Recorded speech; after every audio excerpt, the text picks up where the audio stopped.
Hi everyone, welcome back to my channel. అందరు ఎలా ఉన్నారు? ఈరోజు మనం నా హెయిర్ కేర్ రొటీన్ చూద్దాము.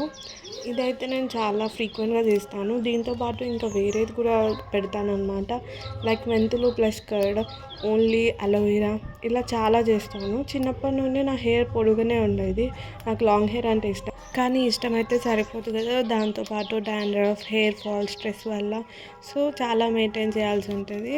అండ్ ఇంకో ఆయిల్లో హైబిస్కస్ మందార పువ్వు ఉంటుంది కదా, ఆ పువ్వుని కూడా మనం ఇట్లా బాయిల్ చేసి పెట్టుకుంటే దానివల్ల కూడా గ్రోత్ ఉంటుంది. ఇవన్నీ చాలా చేశాను, బట్ ఇది చేయడం వల్ల మెయిన్గా మీకు హెయిర్ గ్రోత్ అనేది బాగుంటుంది. మీరు కన్సిస్టెంట్గా ఇది అప్లై చేస్తే మీకే రిజల్ట్స్ కనిపిస్తాయి. నాకు చిన్నప్పటి నుండి లాంగ్ హెయిరే ఉండేది. అండ్ ఒకసారి ఫీవర్ వచ్చి ఏమైందంటే మొత్తం హెయిర్ ఫాల్ అయిపోయింది అనమాట. మొత్తం కొత్తిమీర కట్టలాగా అయిపోయింది. సో అది మా మమ్మీ చూడలేక ఇంకా కట్ చేసింది. తర్వాత మళ్ళీ ఇంకా చాలా తిప్పలు పడి ఇంకా పెంచుకున్నాను. ఇంకా అప్పటి నుండి అసలు కట్ చేయలేదు. కట్ చేద్దామన్న భయం వేస్తుంది.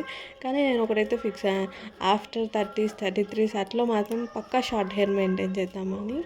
అండ్ ఇది మా ఇంట్లో మందార చెట్టు అనమాట. ఇప్పుడు నేను వీడియో చేసే టైంకి ఫ్లవర్స్ ఏం లేవు. ఇంకా ఫ్లవర్స్ వేస్తే కూడా, ఇప్పుడు నేను చేసే దాంట్లో ఫ్లవర్స్ వేస్తే కూడా మీకు చాలా ఇంప్రూవ్మెంట్ ఉంటుంది. సో ఇప్పుడు ఓన్లీ లీవ్స్ కలెక్ట్ చేస్తాను. లీవ్స్ అందరూ ఫ్లవర్స్తోనే చాలా ఇంప్రూవ్మెంట్ ఉంటుంది హెయిర్ గ్రోత్కి అనుకుంటారు, కానీ ఈ హైబిస్కస్ లీవ్స్ వల్ల కూడా చాలా అంటే చాలా యూజెస్ ఉంటాయి. అండ్ సో ఇప్పుడు మొత్తం చీడు ఉంటుంది మనకి దానికి. సో దాన్ని మంచిగా కడుక్కోవాలి, మంచిగా వాష్ చేసి కొంచెం డ్రై అయ్యాక మనం మిక్సీలోకి షిఫ్ట్ చేసుకోవాలి. అన్ని ఆకులకి చీడు ఉంటుందా అంటే అలా కాదు, కానీ కొంచెం కడుక్కుంటే మనకు కూడా కొంచెం వేరే డిసీజెస్ కానీ ఏం రాకుండా ఉంటాయి, లైక్ స్కిన్. సో ఇది మిక్సీ పట్టాక మనకి ఇట్లా జెల్లీ నేచర్లో ఉంటుంది. అండ్ ఆ జెల్లీ నేచర్ మనకి ఇన్ అండ్ అవుట్లో హెయిర్కి అప్లై చేయాలి.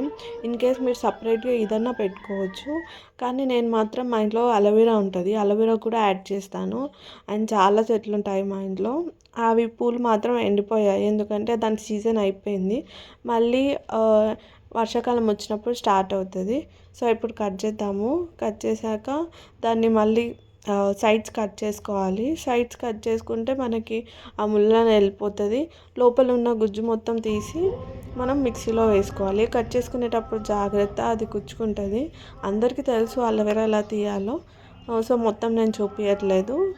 ఫస్ట్ మనం దాన్ని మిక్సీ పట్టుకున్నాక ఈ అలోవెరాని కూడా మిక్సీ పట్టేస్తే ఏంటి అంటే మనకు జల్లీ కన్సిస్టెన్సీలో ఉంటుంది. హెయిర్కి మనం మళ్ళీ తలస్నానం చేసినప్పుడు ఇదేంటి అంటే హెయిర్కి పెట్టినప్పుడు అది అలానే అతుక్కుంటుంది అనమాట, జెల్లీ నేచర్. ఆ 2 days వరకు వెళ్ళదు.